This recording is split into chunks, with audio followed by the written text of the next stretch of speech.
In this video, we'll explore the fundamental boosting model called Adaboost and demonstrate how to implement it using coding, using the iris dataset as an example.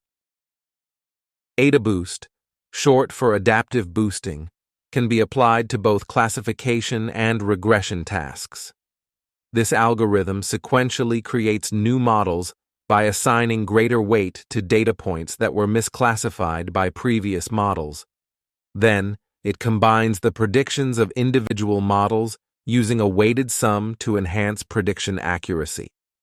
In Adaboost, decision trees are commonly used as weak models.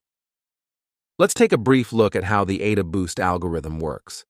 We'll use a dataset consisting of 2 pluses and 3 minuses and try to classify them using Adaboost. First, if the first model classifies the data vertically, we'll notice that 1 minus is misclassified. We then assign a weight to this misclassified minus to help the next model classify it better. Next, if the second model classifies the data horizontally, we'll see that 2 minuses are misclassified.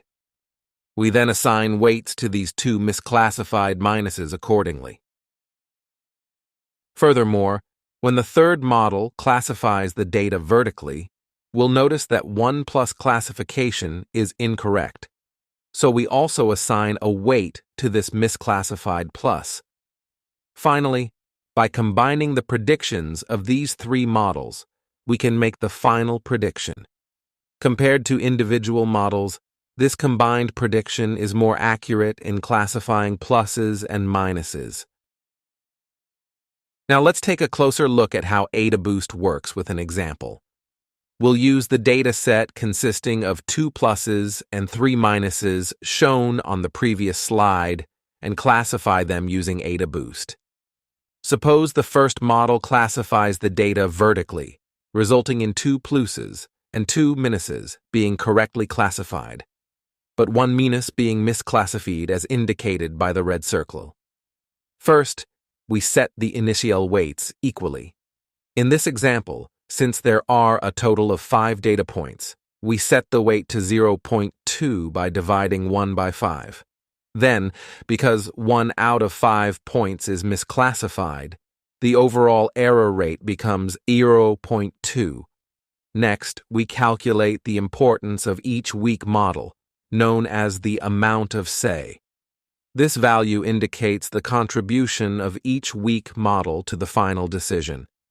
The amount of say is calculated based on a formula, which, as shown in the graph, increases as the overall error rate approaches 0 and decreases as it approaches 1.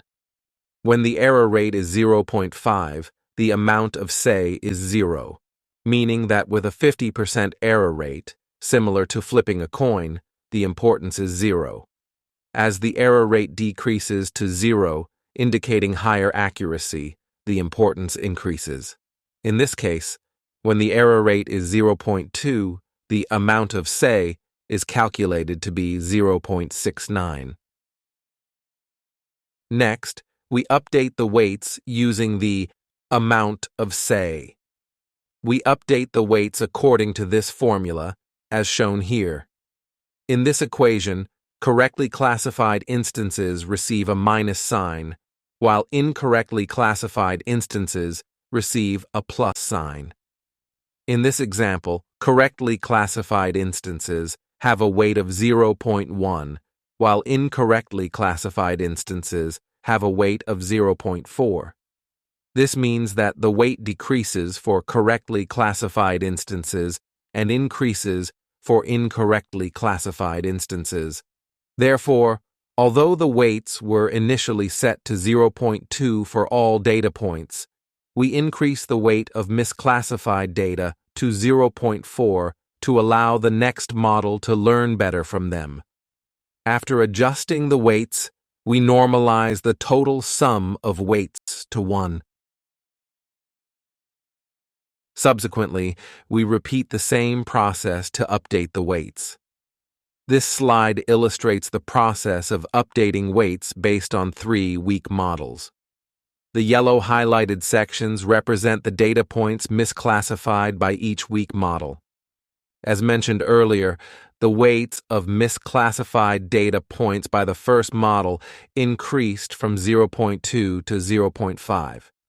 Then, the second weak model goes through the same process of updating weights. Consequently, the weights of the two misclassified data points increase from 0.125 to 0.25. Similarly, the third weak model also updates weights through the same process, increasing the weights of misclassified data points from 0.083 to 0.343. Thus, we observe an increase in the weights of misclassified data points.